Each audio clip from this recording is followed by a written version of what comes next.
Dear students, good morning all of you. आज हम स्वर संधि के अगले वेद गुण संधि का अध्ययन करेंगे। तो चलिए शुरू करते हैं। गुण संधि, इससे पहले 3 संधियां हम पढ़ चुके। सबसे पहले पढ़ा हमने दीर्घ संधि, उसके बाद भी पढ़ा हमने यण संधि और उसके बाद भी पढ़ा हमने अयादि संधि। तीनों संधियों के क्रम से सूत्र थे। दीर्घ संधि का सूत्र था अकह च वर्णे दीर्घ है। उसके बाद यण संधि का सूत्र था इको यण ची। उसके बाद में अयादि संधि का सूत्र था एचो अयवायाव है। तो इन सभी सूत्रों को आपने भली भांति समझा होगा, इन पर अभ्यास भी किया होगा और आपको अभ्यास करना भी चाहिए, तभी अपनी ये ऑनलाइन क्लासेज सार्थक होगी।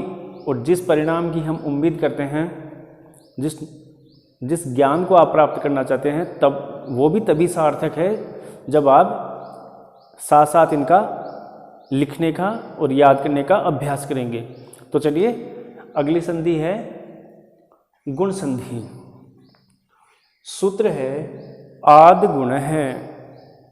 अर्थ होता है जब ए या आ के बाद ह्रस्व या दीर्घ ई उ री लृ आवे तो दोनों के स्थान पर क्रमशः ए ओ अर एवं अल हो जाता है। दोनों के स्थान पर, दोनों के स्थान से तात्पर्य है ए या आ में से कोई एक स्वर और ह्रस्व या दीर्घ इनमें से कोई एक स्वर। ए या आ की स्थिति होगी प्रथम शब्द के अंत में और ई उ री और लृ की स्थिति होगी द्वितीय शब्द के प्रथम वर्ण में। जैसा कि मैंने आपसे पहले भी कहा था कि संधियों में कुछ संधियां ऐसी है जिनमें परिवर्तन 2 स्वर मिलकर करते हैं और कुछ संधियां ऐसी है जिनमें परिवर्तन एक की जगह ही होता है और जो दूसरा स्वर है वो मात्रा के रूप में मिल जाता है। तो इस संधि में हम देखेंगे कि जो भी परिवर्तन होगा वो दोनों जगह के स्वरों के मिलने से होगा। दोनों जगह से मेरा तात्पर्य है कि प्रथम शब्द के अंत में आपको ए या आ स्वर की स्थिति दिखाई देगी। ए या आ अंतिम शब्द में, शब्द के अंतिम वर्ण में मात्रा के रूप में मिला हुआ होगा और उच्चारण से वहाँ ए या आ की ध्वनि उत्पन्न होगी और ठीक सामने ई या ई स्वर की स्थिति होगी। तो इन दोनों में से कोई एक और इन दोनों में से कोई एक मिलकर परिवर्तन ए होगा। तो ये जो परिभाषा आप देख रहे हो लिखित रूप में, इसी को संक्षेप में सार रूप में हम इस प्रकार से समझ सकते हैं कि पहले नियम के अनुसार जब प्रथम शब्द के अंत में ए या आ स्वर की स्थिति हो और सामने ई या ई हो तब ए का निर्माण होगा। ठीक ऐसे ही ए या आ के सामने उ या दीर्घ उ हो तो ओ का निर्माण होगा। ऐसे ही ए या आ के सामने री या री हो तो अर का निर्माण होगा और ए या आ के सामने लृ हो तो अल का निर्माण होगा। जैसे कि मैंने आपसे पहले भी कहा था कि लृ स्वर में दीर्घ का अभाव होता है। तो चलिए अब इन चारों नियमों में एक एक नियम को उदाहरण सहित विस्तार से जानते हैं। अपना पहला नियम है कि जब ए या आ के सामने ई या ई हो तो दोनों के स्थान पर ए का निर्माण होगा। जैसे कि आप उदाहरण देख रहे हो। सबसे पहले हम पहला उदाहरण देखते हैं। आपके सामने लिखा हुआ है शुभ धन इच्छुः। शब्द लिखे हुए हैं शुभ धन इच्छुः। देखिए, यहाँ की स्थिति और यहाँ की स्थिति को हमें भली भांति समझना है। इस भय में उच्चारण से पता चलता है कि ए स्वर की ध्वनि आ रही है, मतलब इस भय में ए स्वर है। ठीक सामने इच्छु, इस शब्द की शुरुआत ई से हो रही है, तो वही हम जैसे समझते आए हैं उसी तरीके से देखते हैं। शुभ, भय में ए स्वर की ध्वनि आ रही है, मतलब इसमें ए स्वर मिला हुआ है। ठीक सामने लिखा हुआ है इच्छुहु। ये देखिए ए और ई हो गए दोनों स्वर आमने सामने। ए या आ में से भी कोई एक होना चाहिए और ई या ई में से कोई एक होना चाहिए। तो फिलहाल अपने पास ए स्वर है और ठीक सामने ई स्वर आ रहा है। तो अब ये दोनों मिलकर किस में परिवर्तित होंगे? ए में। ध्यान रखना ये ए जो हुआ है ना वो ए और ई दोनों के स्थान पर हुआ है। तो स्थिति कुछ इस प्रकार से बनी, शुभ धने ए। अब जब जोड़ोगे ना तो सिर्फ ये इतना सा शब्द बचा हुआ है अपने पास, क्योंकि ई तो ए के साथ मिलकर ए में परिवर्तित हो चुकी। अब बचे हुए शब्द को इस प्रकार से रख दीजिए। अब जब जोड़ोगे ना तो ये जो ए परिवर्तन हुआ है ये इस प्रथम शब्द के अंतिम वर्ण में मात्रा के रूप में जुड़ जाएगा। तो स्थिति क्या बन जाएगी? सुबह। और बचे हुए शब्द को साथ जोड़ दीजिए, शब्द बन जाएगा शुभेच्छुः। एक उदाहरण और देखते हैं, जैसे तथा धन इति, तथा धन इति, तथा आ की ध्वनि आ रही है और इति का ई। स्थिति तय थ, आ धन इति। आ और ई का जब संयोग होगा, ये जब दोनों मिलेंगे तो ए का निर्माण करेंगे। स्थिति बनी त थ धन ए धन ती। ती शेष बचा ना यहाँ। ई तो आ से मिलकर किस में परिवर्तित हो गया? ए में। अब तीनों को वापस जोड़ दीजिए, त थ। ये ए इस थ में मात्रा के रूप में जुड़ जाएगा। कौन बचा? ती। क्या शब्द बना? तथेति। देखिए किसी भी शब्द की जब आप संधि करते हो और स्वरों की स्थिति स्पष्ट हो जाती है तो जिस तरीके से हम दोनों को जोड़कर दोनों में संधि करते हैं ठीक उसी प्रकार से उसका विच्छेद भी किया जा सकता है। अक्सर आपने देखा होगा कि आप संधि तो शब्दों को जोड़ के संधि तो कर देते हो, लेकिन विच्छेद करने में आपको फिर से समस्या आती है, प्रॉब्लम होती है। तो अगर किसी शब्द का आप शुद्ध उच्चारण करोगे ना तो स्वतः पता चल जाएगा कि कौन से शब्द कहाँ से जुड़े हुए हैं और उनके का विच्छेद क्या होगा। जैसे कि शुभेच्छु, शुभेच्छु, शुभ इच्छु, शुभेच्छु। ऐसे ही तथा इति, तथेति, तथा इति, तथेति। तो उच्चारण जैसे आप करोगे ना, एक दो बार अगर आप उसका उच्चारण कर लेते हो स्पष्ट रूप से, सही ढंग से ध्यान देते हुए, तो स्वतः पता चल जाता है कि शब्द के टुकड़े कहाँ से होने वाले हैं और उसके दो टुकड़े कौन से होंगे, दो विच्छेद कौन से होंगे। तो चलिए एक उदाहरण और ले लेते हैं, जैसे महाधन ईश है, महाधन ईश है। तो मैं है में कौन सा स्वर जुड़ा हुआ है? आ स्वर। ठीक सामने ईश है, तो आ और ई मिलकर किस में परिवर्तित हुए? ए में।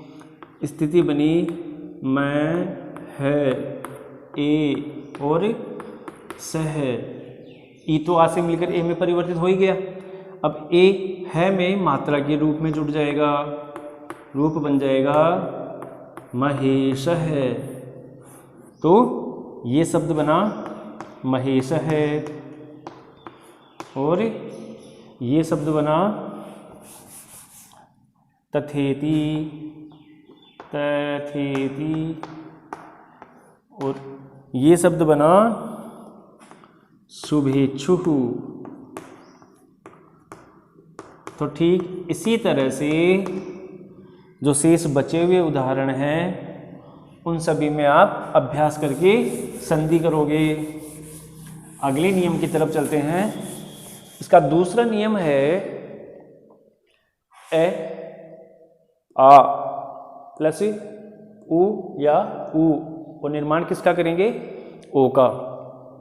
बीच में मैं आपको एक बात बताना चाहूँगा कि अब तक ली गई क्लासेज में अगर आपको किसी भी टॉपिक में किसी प्रकार की समस्या है तो अपने इस व्हाट्सएप ग्रुप में प्रत्येक सब्जेक्ट टीचर के नंबर शो कर रहे हैं। तो आपको जो चीज़ समझ में नहीं आ रही है या उसके विषय में कुछ और जानना हो, तो आप जिस टॉपिक के विषय में जानना हो उसकी फ़ोटो लेकर कैप्चर करके आप संबंधित विषयाध्यापक को सेंड कर सकते हैं, ताकि आने वाली क्लासेज में हम आपकी उन समस्याओं का समाधान कर सकें। तो चलिए आगे चलते हैं दूसरे नियम की तरफ।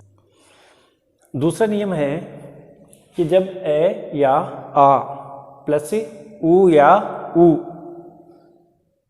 इनमें से कोई एक और इनमें से कोई एक मिलते हैं, आमने सामने होते हैं, तो दोनों के स्थान पर ओ हो जाता है।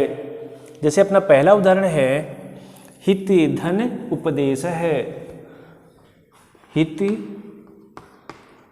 धन उपदेश है। तो तय में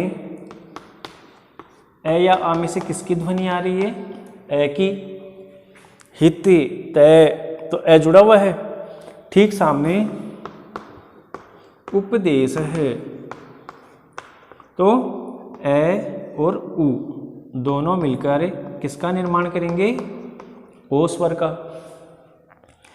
स्थिति बनी हित प्लस ओ प्लस शेष बचा हुआ शब्द, क्योंकि उ तो ऐसे मिलकर ओ में परिवर्तित हो गया। अब तीनों को जोड़ दीजिए, ही तय, तय में कौन सा स्वर जुड़ जाएगा? ओ स्वर, तो हितो, शेष बचे हुए शब्द को जोड़ने पर हितोपदेश है। तो इस प्रकार से अपना शब्द बना हितोपदेश है।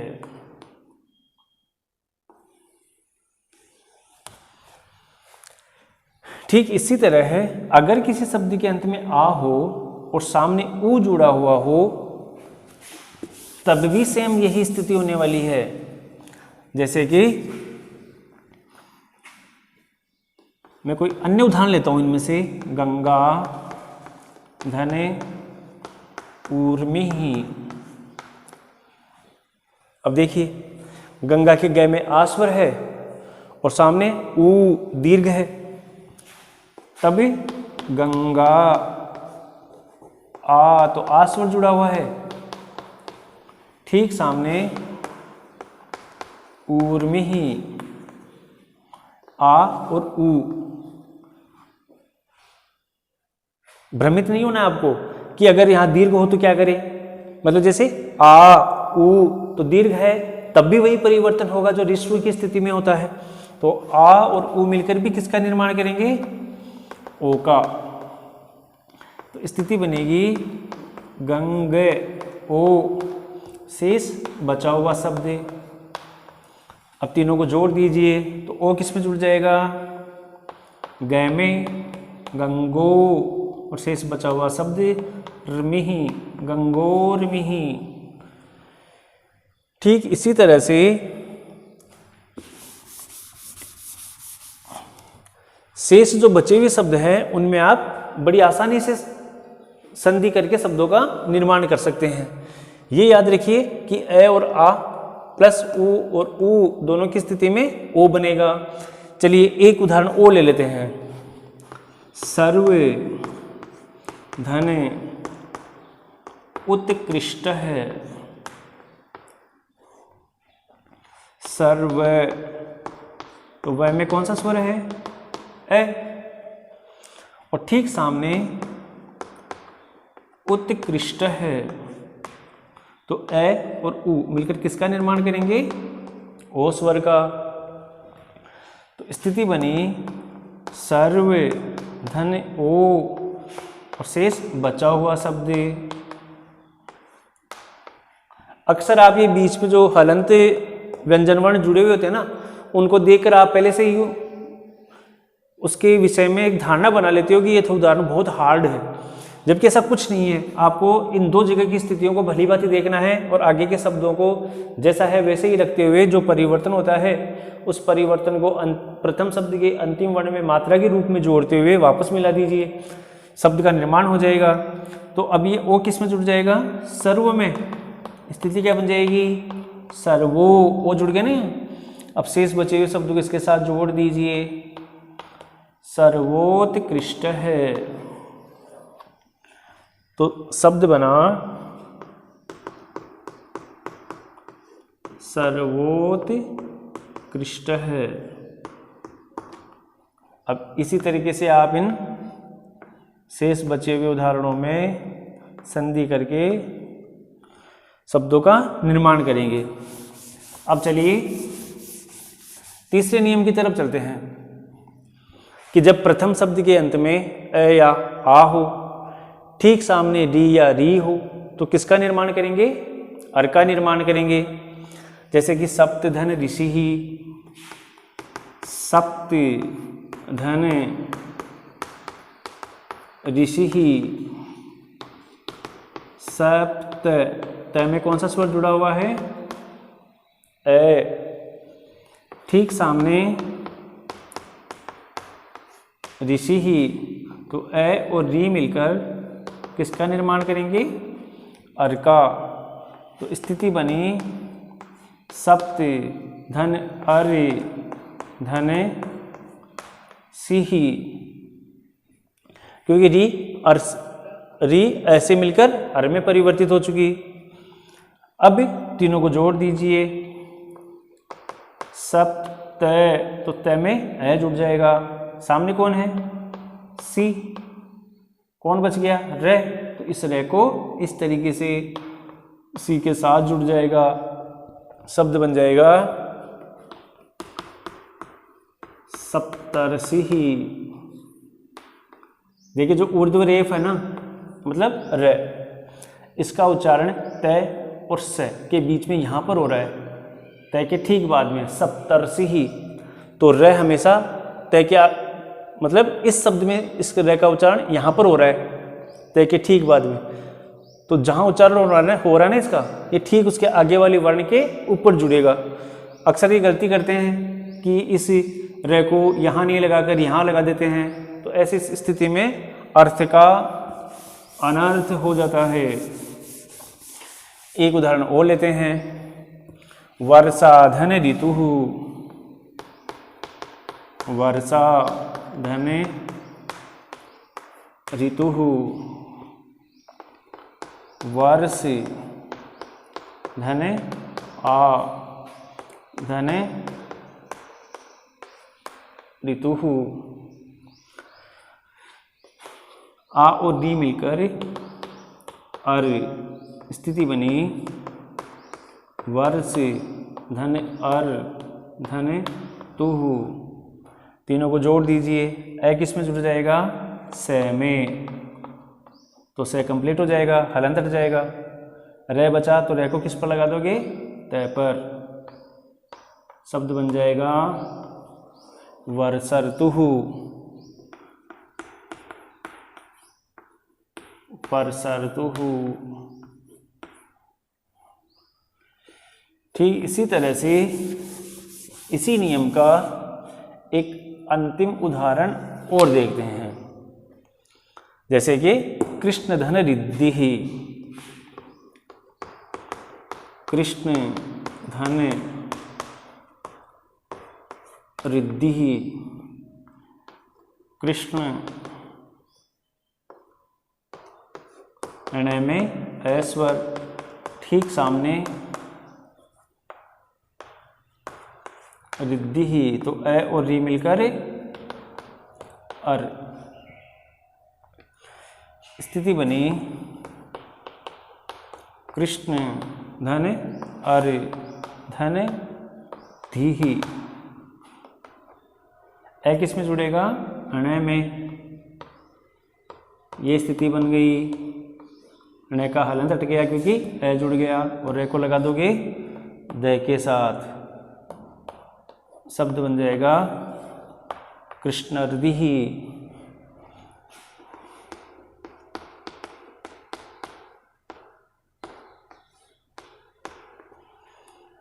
ठीक ऐसे ही इनमें अभ्यास करते हुए शब्दों का निर्माण करेंगे। अब चलिए गुण संधि के अंतिम नियम की तरफ चलते हैं। जब ए या आ के सामने ली हो तो अल का निर्माण करेंगे। जैसे मैं मम लीकार है, स्थिति बनी मैं में कौन सा स्वर है? ए स्वर है। ठीक सामने लीकार है तो ए और ली मिलकर बना अले, स्थिति बनी मम अले और कार है।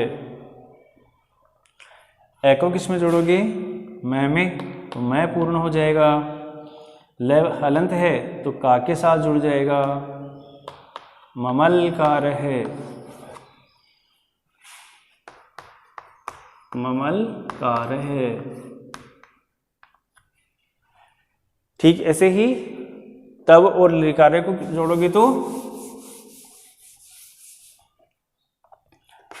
तब व में ए धन लिकार है, ए और ली मिलकर बना अले, स्थिति बनी तब धन अले धन कार है।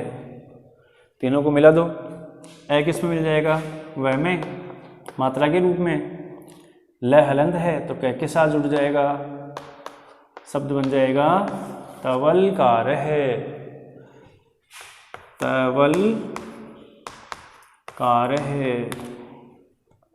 तो इस प्रकार से स्वर संधि का भेद गुण संधि संपन्न हुआ। आगे हम इसी संधि के अगले भेदों की तरफ चलेंगे।